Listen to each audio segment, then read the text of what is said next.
sur Europe 1. Les enfants d'Europe 1.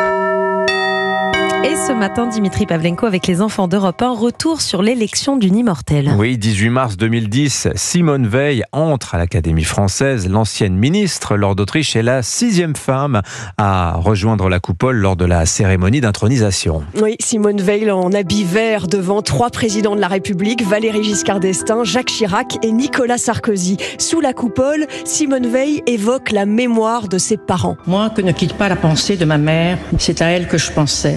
C'est aussi à mon père. L'architecte de talent qu'il fut révérait la langue française et je n'évoque pas sans émotion le souvenir de ces repas de famille où j'avais recours au dictionnaire pour départager nos divergences sur le sens et l'orthographe des mots. Il serait ébloui que sa fille vienne occuper ici le fauteuil de Racine. Elle occupe le fauteuil de Jean Racine, l'auteur préféré de son père. Et c'est l'écrivain Jean d'Ormesson qui, à son entrée à l'Académie, retrace son itinéraire, son engagement pour la légalisation de l'avortement, sa jeunesse marquée aussi par sa déportation au camp d'Auschwitz. Vous incarnez avec plus d'éclat que personne les temps où nous avons vécu, où le mal s'est déchaîné comme peut-être jamais tout au long de l'histoire et où quelques-uns comme vous ont lutté contre lui avec détermination et courage. Et puis Simone Veil est l'invitée de Jean-Pierre Elkabbach sur Europe 1. En 1942, ses lointains prédécesseurs, les membres de l'Académie française, se taisaient.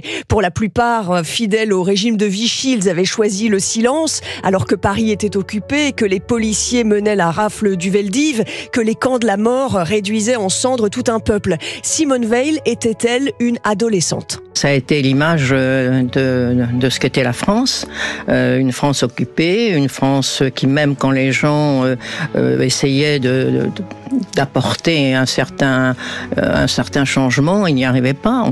La France était vraiment complètement livrée, on peut dire, à l'Allemagne et à ce qu'elle représentait. Et sur son épée d'académicienne, on pouvait voir 2 mains enlacées, symbole de réconciliation entre les peuples. Celle du bas est marquée par les flammes des fours crématoires, celle du haut est gravée de branches d'olivier, arbre de vie et de paix. Merci Lord d'Autriche, réalisation François Desmoulins. Il est l'heure de jouer avec Europe 1. Europe 1.